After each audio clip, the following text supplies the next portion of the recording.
Jake Morrison wiped the sweat from his forehead as he watched the human workers dig deeper into the red soil of Kepler 442. The mining facility stretched for miles across the barren planet, filled with the sound of drilling machines and heavy equipment. 50 years had passed since the Vorthak came to Earth, and humans had learned their place in the galaxy. They were servants, nothing more. The metal collar around Jake's neck felt heavier today. All humans wore them. The Vorthak called them compliance collars, and they made sure no human could ever raise a hand against their alien masters. The collars also tracked their location, monitored their health, and could deliver painful shocks if they disobeyed orders. "Morrison!" The voice came from behind him. Jake turned to see Overseer Kelthar approaching, his purple skin gleaming in the artificial light. The Vorthak stood 8 feet tall with 4 arms and eyes that glowed like amber. "The mining quota is behind schedule. Your humans are working too slowly." Jake kept his head down. "Yes, Overseer, I will make them work faster. See that you do. Lazy servants are useless servants." Kelthar walked away, his heavy footsteps echoing through the tunnel. Jake clenched his fists, but said nothing. He had been a construction foreman on Earth before the invasion. Now he was just another human tool for the Vorthak Empire. But unlike most humans, Jake remembered the old days. He remembered when humans were free.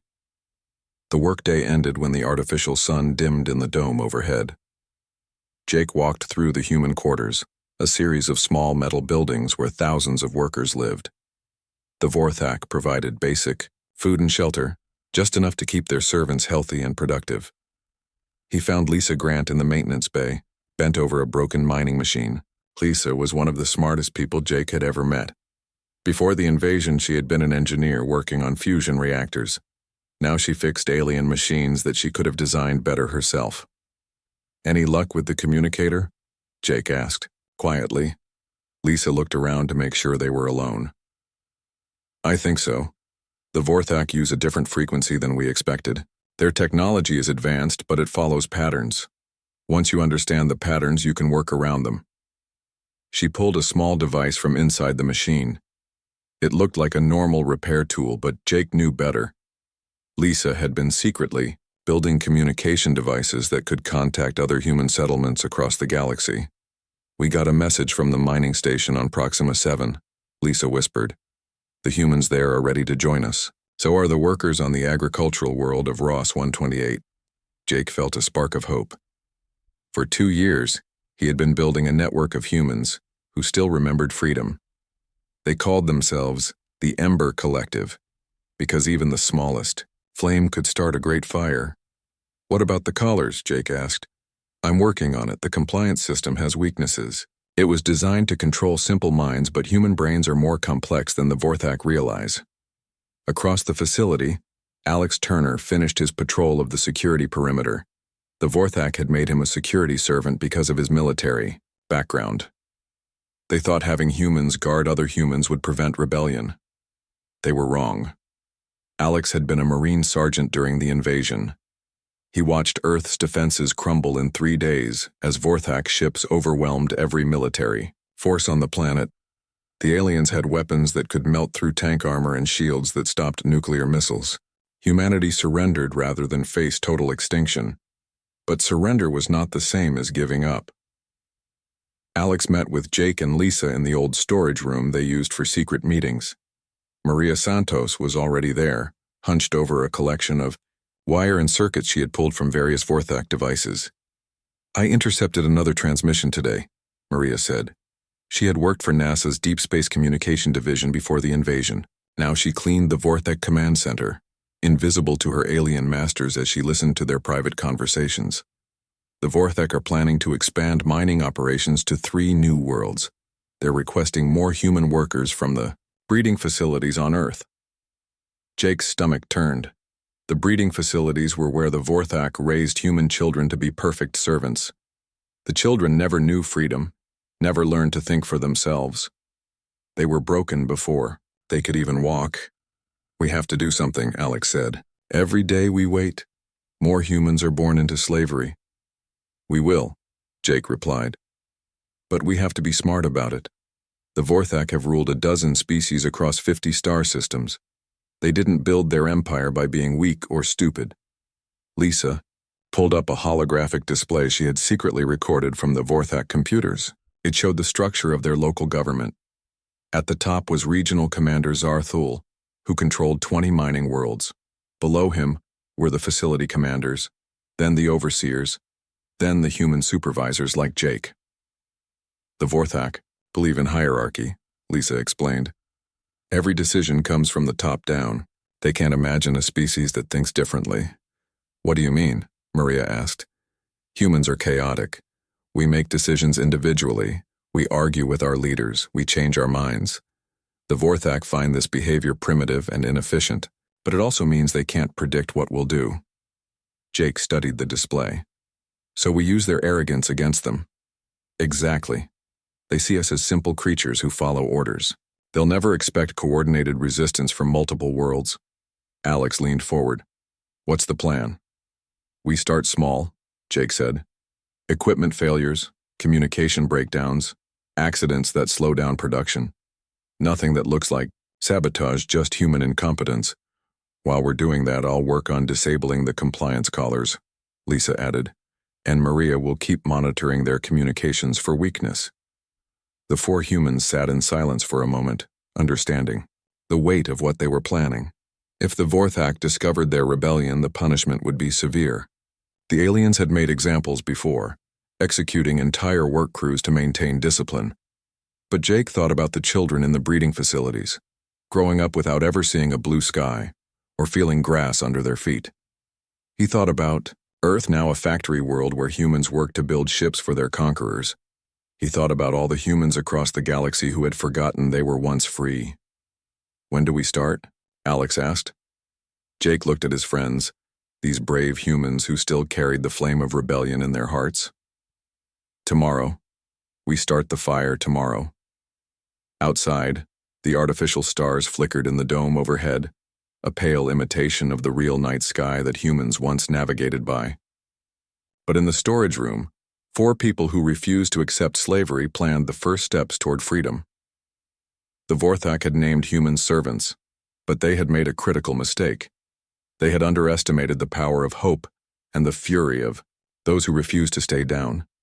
The ember was lit, and soon it would become an inferno that would burn across the stars. 6 months had passed since Jake Morrison and his team began their quiet rebellion. The Ember Collective had grown slowly but steadily, with resistance cells now active on 12 different worlds. Their sabotage operations were working. Mining quotas were falling behind schedule, communication systems were failing more often, and the Vorthak were starting to get frustrated with their human servants. But everything changed on a cold morning at the Proxima 7 mining facility. Sam Brooks was cleaning the main corridor when he heard the screaming.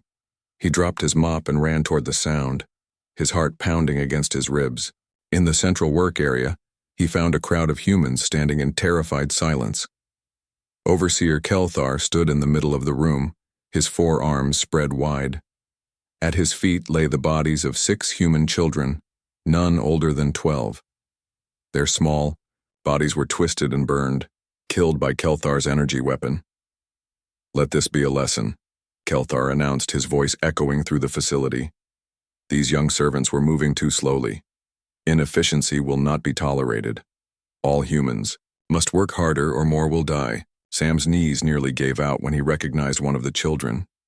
It was Emma, his 8-year-old daughter.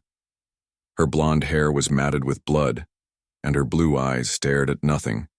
She had been helping sort mineral samples, a job the Vorthak gave to children because their small hands could handle delicate work. "No," Sam whispered, pushing through the crowd. "No, no, no." He fell to his knees beside Emma's body, pulling her into his arms. She was still warm, but her heart had stopped beating. The collar around her tiny neck had prevented her from running. When Kelthar started shooting, "Return to work," Kelthar commanded. "This human's grief is inefficient." Sam looked up at the alien overseer, and for the first time in 50 years a human felt pure hatred instead of fear. The compliance collar around his neck sparked as it tried to stop the violent thoughts flooding his mind, but Sam's rage was too strong. "You killed her," Sam said, his voice growing louder. "You killed my daughter." She was not your daughter. She was Vorthak property. Now return to work before you join her. The other humans slowly began to move away, too frightened to help Sam. But 3 people stayed behind. Jake Morrison had arrived from the Kepler 442 facility that morning for an inspection. Lisa Grant was with him, along with a young woman named Katie Miller. Katie was only 19 years old, but she had a gift for understanding technology. She had been working with Lisa to develop ways to disable the compliance collars, and she had made a breakthrough just days before. While Kelthar was distracted by Sam's grief, Katie moved quickly. She pulled a small device from her toolkit and pressed it against the wall panel that controlled the facility's internal systems. The device Lisa had designed sent a pulse through the electrical network, temporarily disrupting the compliance collars in the immediate area. For 30 seconds, the humans in the room were free. Jake felt the collar around his neck go dead, and he saw the same realization in the eyes of the others. Sam Brooks stood up slowly, Emma's body still in his arms, and walked toward Kelthar. "You made a mistake," Sam said quietly. Kelthar raised his energy weapon. "Stay back, servant, or you will die like the child." "I'm already dead," Sam replied. "You killed me when you killed her." Before Kelthar could fire, Jake and 6 other humans rushed him from different directions. The Vorthak was strong and fast, but he had never expected coordinated attack from multiple humans. They overwhelmed him, beating him to death with their bare hands and tools. When it was over, the humans stood in shocked silence. They had killed a Vorthak overseer. The punishment would be terrible, but something had changed. The fear was gone, replaced by cold determination. "We have to run," Lisa said. "When they find the body, they'll execute everyone in this facility." "No," Jake said firmly. "We're done running. It's time to fight." Katie's device had restored the compliance collars, but the damage was already done. Word of Kelthar's death spread through the facility within hours, carried by humans who remembered 30 seconds of freedom. By evening, Jake had sent messages to resistance cells across the galaxy. The Ember Collective had its first victory, and more importantly, they had proven that Vorthak could be killed. On Earth, Ryan Cole received the message while working in a Vorthak shipyard. Ryan had been a test pilot for experimental aircraft before the invasion. Now he repaired alien fighters, learning their systems and weaknesses. "They actually did it," he whispered to his work partner Ben Hayes. "They killed one of the purple bastards." Ben had been a high school teacher before becoming a slave laborer. His mind was sharp and tactical, always thinking 3 steps ahead. "This changes everything. The Vorthak will respond with mass executions to maintain control." "Then, we make sure their response backfires," Ryan said. "Fear only works when people believe they have something to lose. But if the Vorthak start killing humans randomly, they'll just create more rebels." The next day, Regional Commander Zarthul arrived at Proxima 7 with a battalion of Vorthak soldiers. He was furious about Kelthar's death and ready to make an example that would terrify humans across the sector. "Execute every human in this facility," he ordered. "Then bring in fresh workers from the breeding centers." But when the soldiers entered the facility, they found it empty. The humans had vanished during the night, along with most of the mining equipment. Somehow, 3,000 humans had disappeared without triggering a single alarm. The truth was, both simpler and more complex than Zarthul could imagine. Lisa Grant had spent months studying the facility's security systems, learning every sensor and camera. Katie Miller had developed ways to create false readings that made humans invisible to Vorthak scanners. And Sam Brooks, fueled by grief and rage, had led his people through maintenance tunnels to hidden caves in the planetary wilderness. "This is impossible," Zarthul snarled. "Humans are not capable of this level of coordination." His aide, Commander Vortak, studied the security recordings. "The systems show no breach, no unauthorized movement. According to our sensors, the humans simply ceased to exist. Humans do not simply cease to exist, find them." But the humans were already gone, scattered across the planet in small groups that lived off the land and raided Vorthak supply convoys.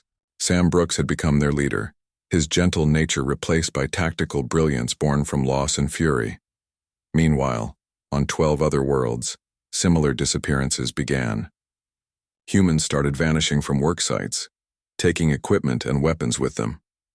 The compliance collars were failing more often, and when they did, humans fought back with desperate courage. The Vorthak Empire had faced rebellions before, but always from species that thought like them, with hierarchical structures and predictable tactics. Human resistance was different. It was chaotic, unpredictable, and seemed to grow stronger with each defeat. In a hidden cave on Proxima 7, Sam Brooks held his daughter's small body one last time before laying her to rest. Around him, 3,000 humans waited for orders, their eyes filled with the same cold fire that burned in his heart. "They call us servants," Sam said, his voice carrying through the cavern. "They think we exist only to make them richer. But they made a mistake. They taught us to hate, and now we're going to teach them to fear." The rebellion that had started as a quiet ember was becoming a wildfire, and somewhere in the darkness between the stars, other subjugated species were beginning to hear whispers of impossible things. Humans fighting back, humans winning. The galaxy was about to learn what happened when you pushed humanity too far.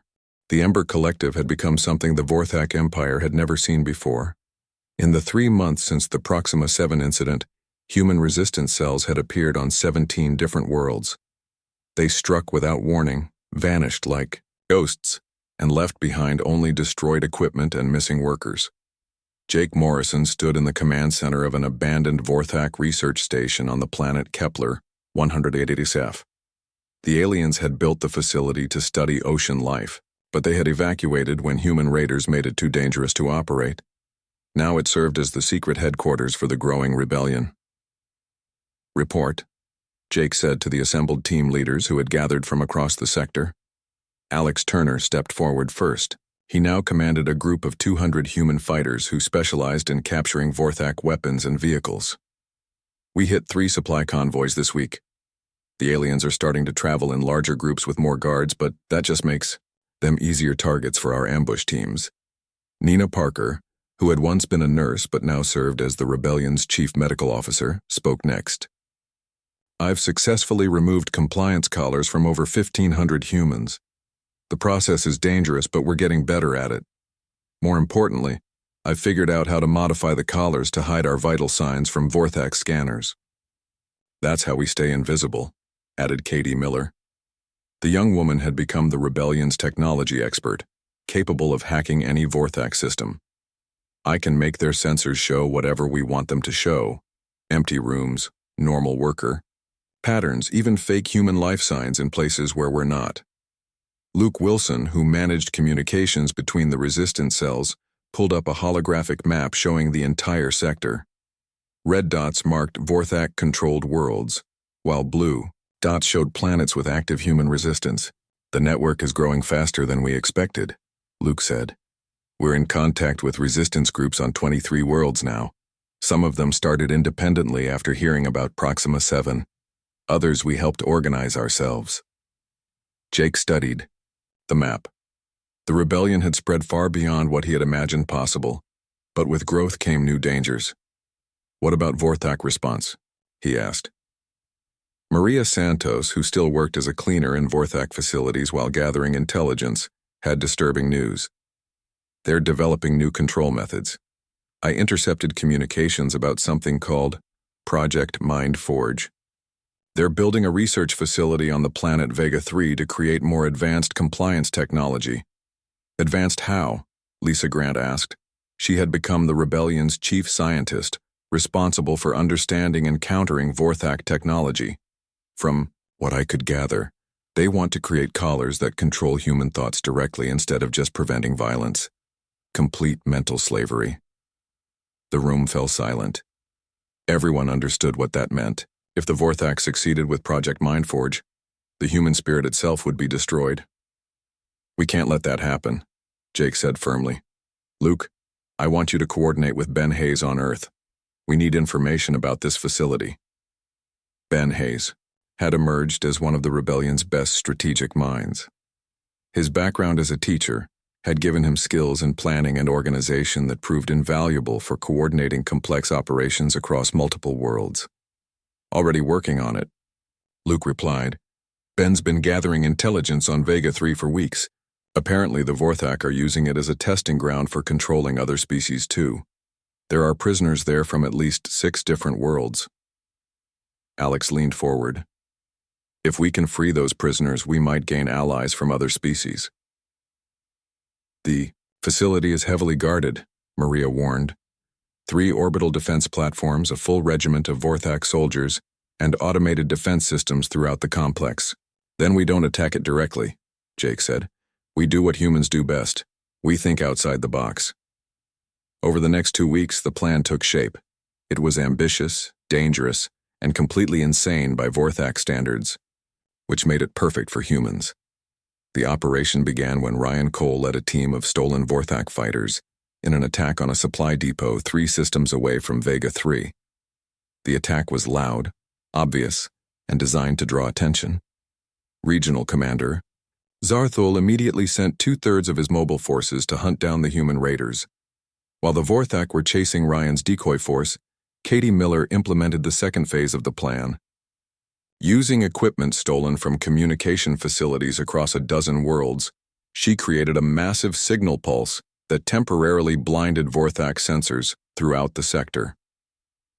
Signal pulse activated, Katie announced from her hidden position in the asteroid belt around Vega 3. You have 18 minutes before their systems reset. Phase 3 began immediately. Carl Martinez, a former aerospace engineer who had designed specialized equipment for the mission, launched what appeared to be a routine supply shuttle toward the research facility. The Vorthak scanners, still recovering from Katie's pulse, identified it as a scheduled delivery.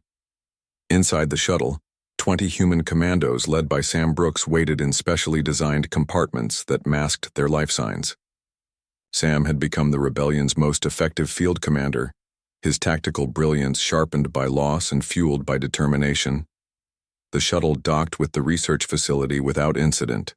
Within minutes, Sam's team had overwhelmed the internal security and begun freeing prisoners from the detention levels. We've got humans here, Sam reported over the comm, but also something else. There are creatures I've never seen before, and they look angry. Free everyone, Jake commanded. Every enemy of the Vorthak is a potential ally. As Sam's team fought through the facility, they discovered the true horror of Project Mindforge. The Vorthak had been experimenting on prisoners from multiple species, testing different forms of mental control. Some prisoners had been driven insane by the procedures, while others had become mindless drones. But the experiments had also revealed something unexpected. Each species had different mental patterns, and some were naturally resistant to Vorthak control methods. The aliens had been studying these resistance patterns to develop new forms of domination.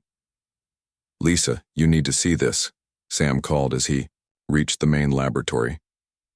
They've been mapping how different brains work. They have detailed studies on human thought patterns, but also data on 6 other species. Lisa's voice crackled through the comm from her position on Kepler 186F.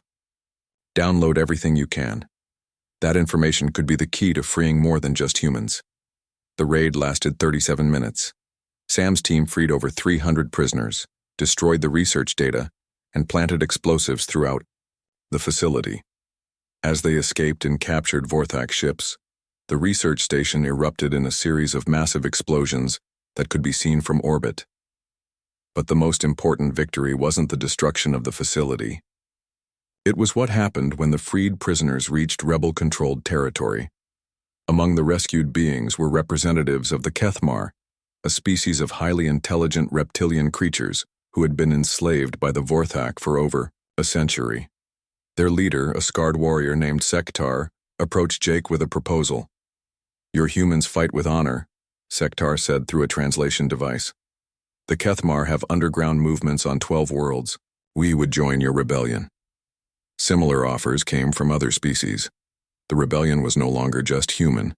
It was becoming a coalition of the oppressed, united by a common enemy and a shared desire for freedom.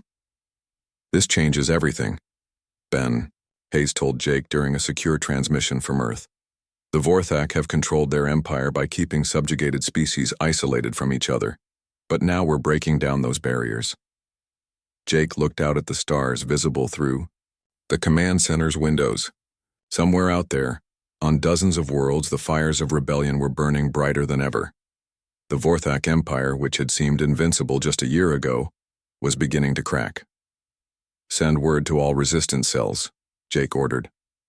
"We're not just fighting for human freedom anymore. We're fighting to liberate everyone the Vorthak have enslaved. The galaxy is going to learn what happens when the oppressed stand together." Amy Johnson, a pilot who had joined the rebellion after escaping from a Vorthak breeding facility, smiled as she prepared her fighter for the next mission. "The purple bastards wanted servants," she said to her wingman. "Instead, they created an army." The network was awake and it was hungry for justice. The war had been raging for 8 months, and the Vorthak Empire was beginning to understand that they faced something unprecedented. Their servants had not only rebelled, but had somehow convinced other subjugated species to join them. Worse still, the rebellion was winning. In the hidden command center on Kepler 186F, Jake Morrison studied intelligence reports that would have seemed impossible a year ago. Human-led forces now controlled mining operations on 6 worlds.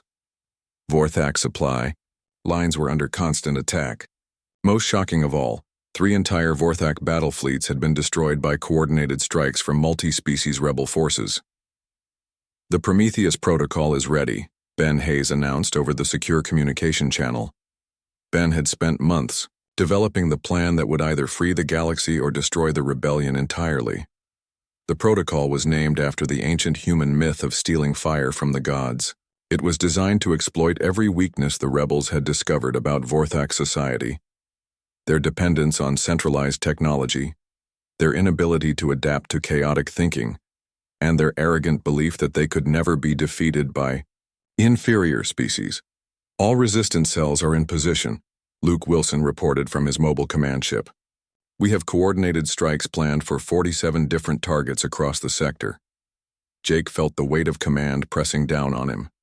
The protocol would commit every available rebel fighter to simultaneous attacks across dozens of worlds. If it succeeded, it would cripple Vorthak control throughout the entire region. If it failed, the rebellion would be destroyed. "Grace Adams has confirmed supply lines are secure," Alex Turner added. Grace had become the rebellion's logistics coordinator, managing the complex network of stolen resources and improvised equipment that kept the rebel forces functioning. "What about the Unity Mind?" Jake asked. Lisa Grant's voice carried excitement mixed with apprehension. "Katie and I have spent months studying the Vorthak Central Command System. It's even more centralized than we thought. The Unity Mind controls everything from traffic patterns to weapon systems across the entire empire. That's their strength," Katie Miller added from her position aboard a captured Vorthak command ship. "But it's also their greatest weakness. If we can corrupt the Unity Mind, we can paralyze their entire military." The plan was audacious beyond belief. While rebel forces attacked Vorthak installations throughout the sector, a small team would infiltrate the Unity Mind's core facility and plant a virus designed by human programmers to think in ways that would confuse and ultimately destroy the alien artificial intelligence. "The virus is based on human creativity patterns," Lisa explained. "The Unity Mind is designed to process logical, hierarchical information. When we flood it with chaotic human thought processes, it won't be able to cope." Sam Brooks, now commanding a fleet of captured Vorthak warships, spoke from his flagship. "My people are ready. We'll keep the Vorthak fleet busy while you hit the core facility." Sam had become a legend among the rebels. His tactical genius and fearless leadership had inspired humans and aliens alike. Under his command, former slaves had learned to use captured Vorthak technology better than its creators. Ryan Cole's fighter squadrons are in position around the facility, Amy Johnson reported. Ryan had trained hundreds of pilots from multiple species, creating a space force that used unpredictable human tactics combined with alien technologies. The Unity Mind facility was located on Vorthak Prime, the heavily defended capital world of the Empire. It was protected by orbital battle stations, energy shields, and the largest concentration of Vorthak forces in the galaxy. "This is insane," Carl Martinez muttered as he made final adjustments to the stealth technology that would get them past the outer defenses. We're attacking the most defended location in Vorthak space with a handful of ships and a computer virus. That's why it will work, Jake replied. They'll never expect us to be this crazy. The attack began at exactly 1800 Standard Time across 47 different worlds. On mining planets, agricultural worlds, research facilities, and military bases, rebel forces struck simultaneously. The carefully planned attacks overwhelmed local Vorthak defenders and sent shockwaves through the Unity mind as it struggled to coordinate responses to dozens of crises at once. Phase 1 is working, Luke Wilson reported. Vorthak forces are being pulled away from their core worlds to respond to the attacks. Regional Commander Zarthul is moving his entire fleet to protect the mining operations, Maria Santos added, from her spy position in the Vorthak command structure. The core facility's defenses are at minimum strength. It was time for Phase 2. Jake's infiltration team launched from a hidden base in the asteroid field surrounding Vorthak Prime. Their ship looked like a damaged Vorthak courier vessel, complete with fake distress signals and forged identification codes created by Katie Miller. Incoming transmission from orbital control, Nina Parker announced from the pilot's seat. They're buying our cover story. The ship docked with the Unity Mind facility without incident. As they moved through the corridors, Jake marveled at the architecture. Everything was smooth, symmetrical, and perfectly logical. It was the physical manifestation of Vorthak thinking, and it felt completely alien to human minds. The core chamber is 3 levels down, Lisa whispered, consulting the facility blueprints they had stolen months earlier. We need to reach the central processing unit and upload the virus directly. They encountered minimal resistance. Most of the facility's guards had been reassigned to respond to the rebel attacks. The few Vorthak they met were quickly overwhelmed by stun weapons developed from captured technology. The Unity Mind's core was a massive crystalline structure that pulsed with energy. Data streams flowed through it like rivers of light, carrying information to and from every corner of the Vorthak Empire. It's beautiful, Katie breathed, then shook her head. And completely evil. This thing has been enslaving entire species for centuries. Lisa connected her portable computer to the core's interface. Uploading the virus now. This will take about 10 minutes. Those 10 minutes felt like hours. Outside, the sounds of battle grew louder as Vorthak security forces finally realized what was happening. Alex Turner and his team held the entrance to the core chamber, fighting off waves of alien soldiers. Upload at 60%, Lisa announced. They're bringing in heavy weapons, Alex called out. We can't hold much longer. Upload at 80%. Security blast doors are sealing throughout the facility, Nina reported. They're trying to trap us inside. Upload complete, Lisa said with relief. For a moment, nothing seemed to happen. Then the crystalline core began to flicker. The steady pulse of energy became erratic, chaotic. Data streams started flowing in impossible directions, creating patterns that hurt to look at. It's working, Katie said in amazement. The Unity Mind is trying to process human thought patterns, but it can't understand them. It's like trying to force chaos into a perfectly ordered system. The effects spread rapidly.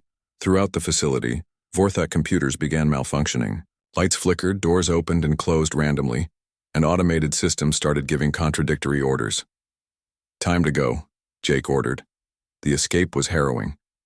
Vorthak security forces were everywhere, but they were hampered by their own malfunctioning equipment. Elevators moved in the wrong directions, weapons failed to fire, and communication systems broadcast random noise.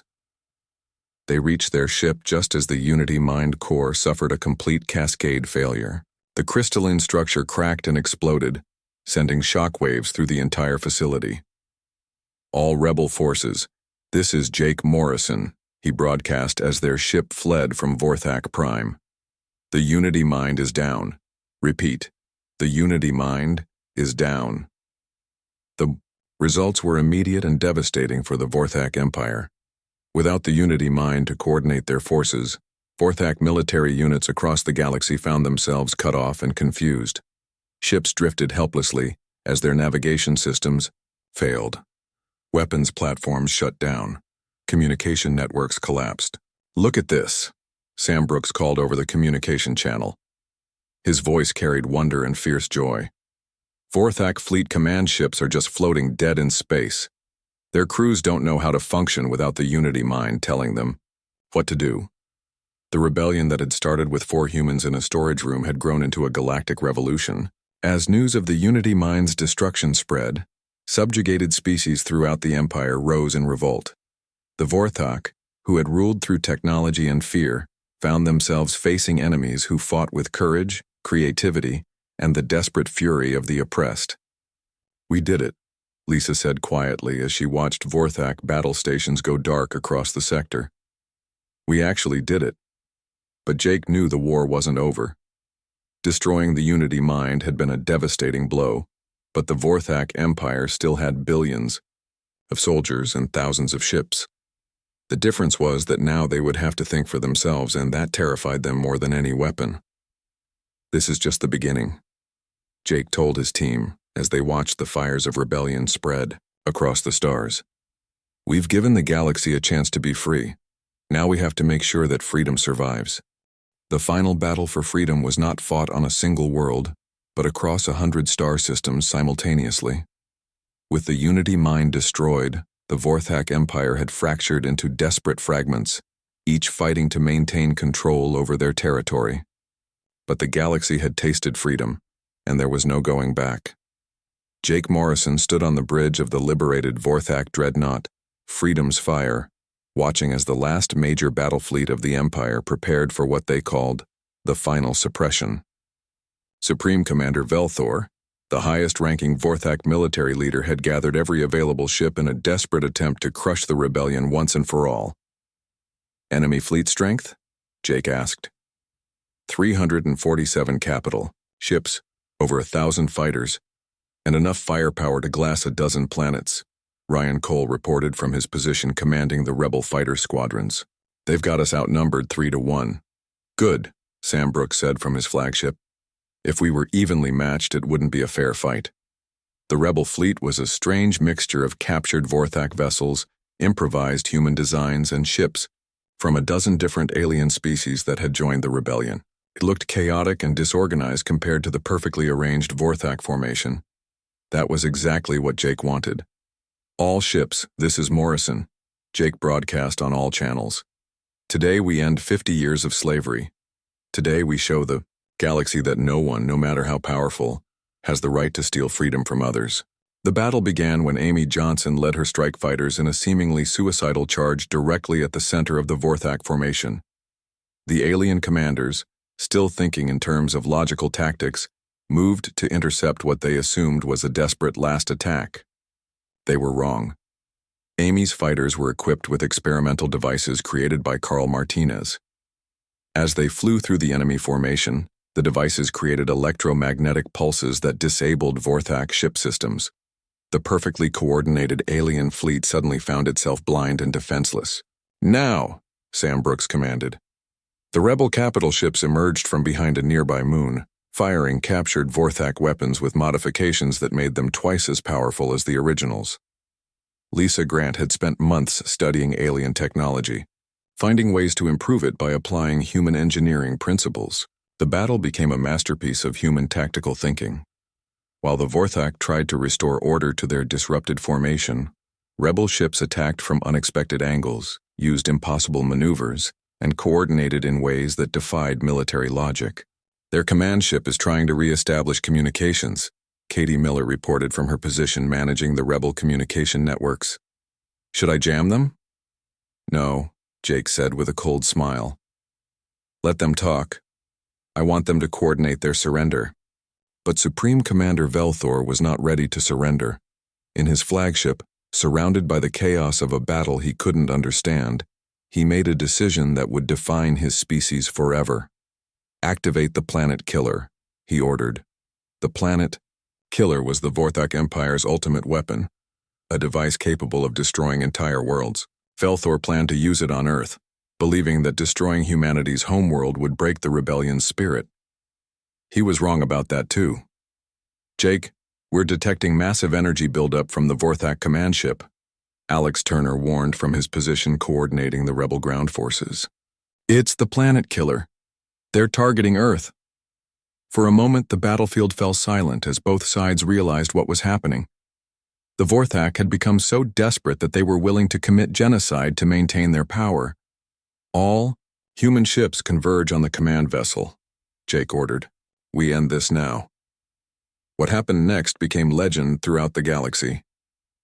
Sam Brooks led a charge of human ships directly at the Vorthak flagship, absorbing terrible damage as they closed the distance. His own ship was crippled by enemy fire, but he continued the attack in a damaged fighter craft. "This is for Emma," Sam whispered, remembering his daughter as he crashed his fighter into the planet killer's main power core. The explosion tore through the Vorthak flagship, destroying the planet killer and killing Supreme Commander Velthor. But more importantly, it showed every species in the galaxy that humans would sacrifice everything to protect the innocent. The surviving Vorthak fleet surrendered within minutes, but the war was not over. On dozens of worlds, Vorthak garrison forces still held millions of slaves. Regional commanders refused to accept defeat, and some began executing prisoners rather than free them. "We can't save everyone," Ben Hayes said during the emergency command meeting that followed the space battle. "We don't have enough ships to hit every Vorthak stronghold simultaneously." "Yes, we do," Jake replied. "We have something better than ships. We have an idea." The idea was simple and devastating. Instead of attacking Vorthak strongholds, the rebels broadcast a message to every slave facility in the galaxy. The message contained detailed instructions for building weapons from common materials, disabling compliance collars, and organizing resistance cells. More importantly, it contained proof that the mighty Vorthak Empire had been defeated by former slaves. The response was immediate and overwhelming. On mining worlds, agricultural planets, research facilities, and breeding centers, millions of slaves rose in coordinated rebellion. They used the techniques developed by human resistance fighters, adapted for local conditions and alien physiology. Grace Adams coordinated supply drops to the most desperate resistance movements, using a network of smugglers and sympathizers that spanned the entire galaxy. Nina Parker organized medical support for freed slaves who had been damaged by years of torture and experimentation. The Vorthak Empire collapsed in a matter of weeks. Some Vorthak commanders surrendered peacefully and were treated with mercy by their former slaves. Others fought to the bitter end and were destroyed by the very beings they had oppressed. "It's over," Maria Santos reported from the former capital world of the Empire. "The last Vorthak stronghold has fallen. Regional Commander Zarthul is dead, killed by his own slaves when he tried to activate a doomsday weapon." Jake stood in what had once been the Unity Mine's core chamber, now converted into a meeting hall for representatives from dozens of species. The Galactic Liberation Council was forming, dedicated to ensuring that no species would ever again be enslaved by another. "We could have become conquerors ourselves," Sektar of the Kethmar said to Jake. "Humans have the technology and military power to rule the galaxy. Why do you choose cooperation instead?" Jake thought about Sam Brooks, who had died to save a world he had never seen. He thought about Emma Brooks and millions of other children who had died as slaves. He thought about the long journey from a storage room on Kepler 442 to this moment of galactic freedom. "Because conquest was never the goal," Jake replied. "We didn't fight to become masters. We fought to ensure that no one would ever be a slave again."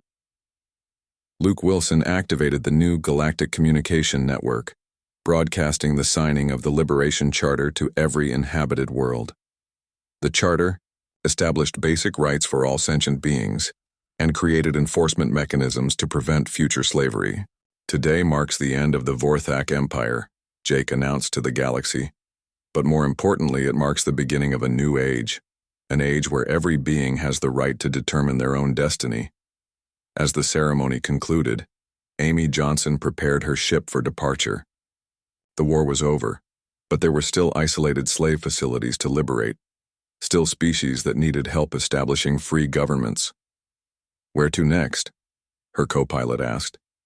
Amy looked at the star charts, identifying systems where intelligent species might still be suffering under oppression. Somewhere out there, other tyrants might be rising. Other innocents might need rescue. "Wherever freedom needs defending," she said, engaging the engines. The ship bore the symbol of the Galactic Liberation Council, a rising phoenix surrounded by stars. It was the same symbol that now flew over Earth, where human children played freely under blue skies for the first time in 50 years.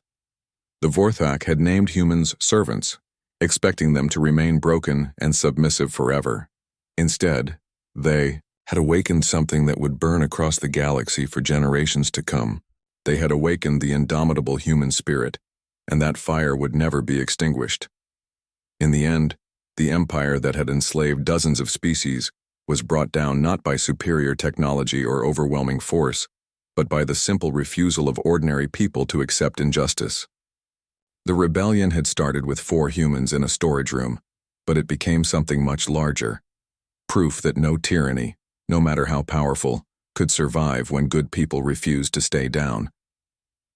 The galaxy was free, and it would remain free as long as there were those willing to fight for it.